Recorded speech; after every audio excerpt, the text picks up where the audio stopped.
Kumar Chaudhary as a biology lecturer. Today I will discuss about the reproduction in living things.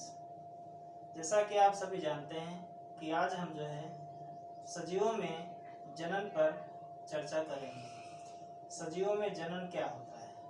सबसे पहले आप जानेंगे जनन की परिभाषा कि जनन क्या है।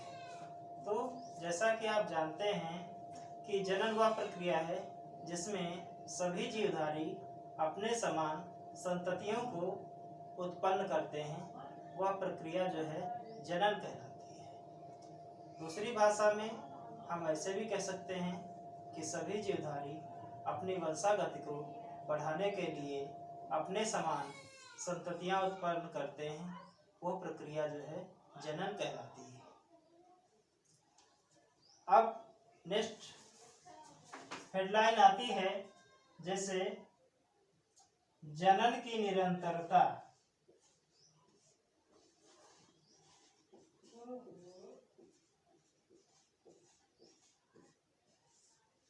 जनन की निरंतरता क्या होती है? जनन की निरंतरता के बारे में अगर हम चर्चा करें तो हम जानेंगे कि सभी जीवधारियों में अपनी वंशागत को बढ़ाने के लिए, अपनी वंशागत को अपने जैसे संततियों को उत्पन्न करने के लिए, अगली पीढ़ियों तक ले जाने के लिए जो प्रक्रिया अपनाई जाती है वो जनन की निरंतरता कहलाती है। अर्थात हम ऐसे भी कह सकते हैं कि वंशागत को बढ़ाना जनन की निरंतरता कहलाता है। अब आगे बात करते हैं कि जनन जंतुओं में भी होता है और जनन पौधों में होता है। At the first, we discuss about the reproduction in plants. सबसे पहले हम पौधों में जनन के बारे में जानेंगे। Reproduction in plants.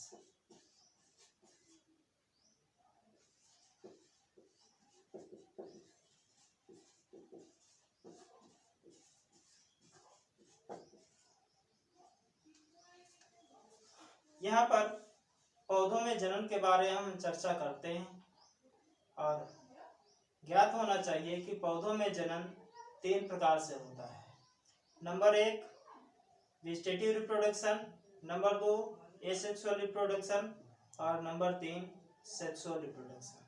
अर्थात इनको हम हिंदी में भी जान सकते हैं कायिक जनन, जिसको हम वर्धी जनन के नाम से जानते हैं, और दूसरा अलैंगिक जनन और तीसरा होता है लैंगिक जनन।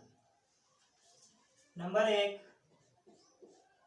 Vegetative reproduction.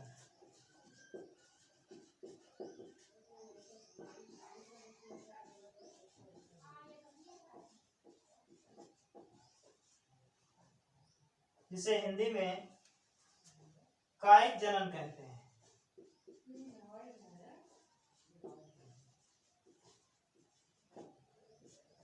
Number 2 asexual reproduction,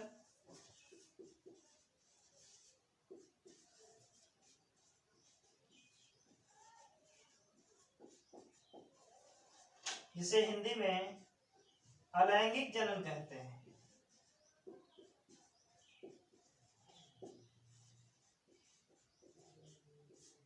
और नंबर 3 सेक्सुअल रिप्रोडक्शन,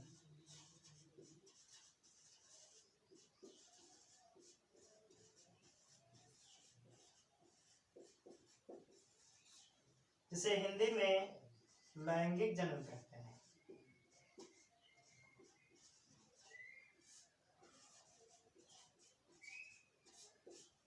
इस प्रकार से पौधों में 3 प्रकार से जनन पाया जाता है: वेजिटेटिव रिप्रोडक्शन, एसेक्सुअल रिप्रोडक्शन और sexual reproduction. At the first we will discuss about the vegetative reproduction.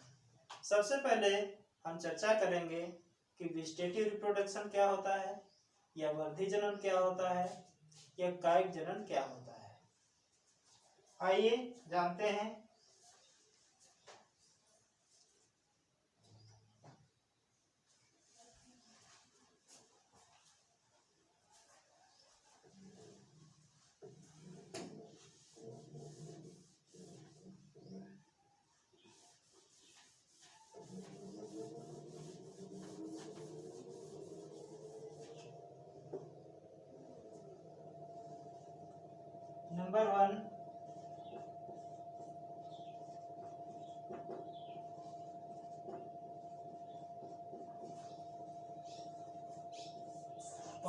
कायिक जनन।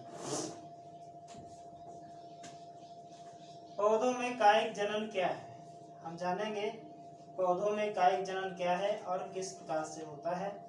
तो सभी को ज्ञात होना चाहिए कि पौधों में कायिक जनन निम्न प्रकार से होता है। नंबर 1,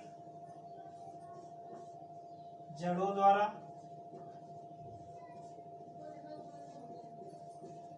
नंबर 2, तना द्वारा। नंबर 3, पत्र प्रकलिकाओं द्वारा।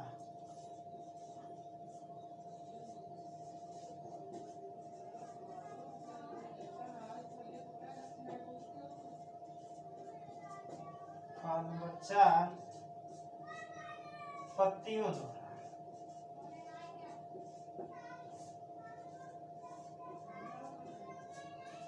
इन 4 प्रकार से कायिक जनन जो है पौधों में पाया जाता है और ये प्राकृतिक कायिक जनन है। कैसा कायिक जनन है? प्राकृतिक कायिक जनन के नाम से जाना जाता है। और कृत्रिम जनन कायिक जनन जो होता है वो थोड़ा इससे भिन्न होता है। तो हम जान लेते हैं प्राकृतिक कायिक जनन के बारे में, जो 4 प्रकार का होता है। सबसे पहले लिखा गया है कि जड़ों द्वारा कायिक जनन। तो जड़ों द्वारा कायिक जनन में हम जानते हैं कि इसमें जड़ों की संधियां व पर्व संधियां से कलिकाएं निकलती हैं, जो कलिकाएं विकसित होकर नए पौधों में परिवर्तित हो जाती हैं। इस प्रकार का जनन जो है कायिक जनन कहलाता है। और इसके अंतर्गत जैसे शकरकंद, तो शकरकंद में जड़ द्वारा जो है कायिक जनन पाया जाता है। अगले बात करते हैं तना द्वारा कायिक जनन। तो तना द्वारा कायिक जनन कई प्रकार का होता है, जिसमें तने से नए पौधे का विकास होता है। जैसे नंबर 1, राइजोम। तो राइजोम जो होता है इसमें इसके अंतर्गत घुइयां आती है, जिसको अरबी भी कहते हैं और कैलोकेशिया भी कहते हैं। इसमें तना से पत्र प्रकलिकाएं निकलती हैं और ये प्रकलिकाएं इससे पृथक होकर नए पौधे में विकसित हो जाती हैं। इस प्रकार का जनन राइजोम द्वारा जनन कहलाता है। अगला बात करते हैं कंद। तो कंद द्वारा जनन भी कायिक जनन के अंतर्गत तना द्वारा होने वाला एक प्रकार का जनन है, जिसके अंतर्गत आलू आता है। इसमें आलू जो होता है एक भूमिगत तना होता है, जो भोज्य पदार्थ को संचित करके मांसल हो जाता है और इसमें आइज निकल आती हैं, जहां से जो है नई कलिकाएं विकसित हो जाती हैं और नए पौधे का विकास हो जाता है। इसके बाद में बात करते हैं बल्ब, जिसको बल्ब के अंतर्गत जो है लहसुन और प्याज आता है। लहसुन और प्याज में क्या होता है कि ये तने के रूपांतरण हैं। इनकी पत्तियां मांसल हो जाती हैं और जो है बल्ब का निर्माण करती हैं तथा इनसे अपस्थानिक जड़ें भी निकलती हैं और कलिकाएं भी निकलती हैं, जो नए पौधे में विकसित हो जाती हैं। इसके बाद में बात करते हैं घनकंद की।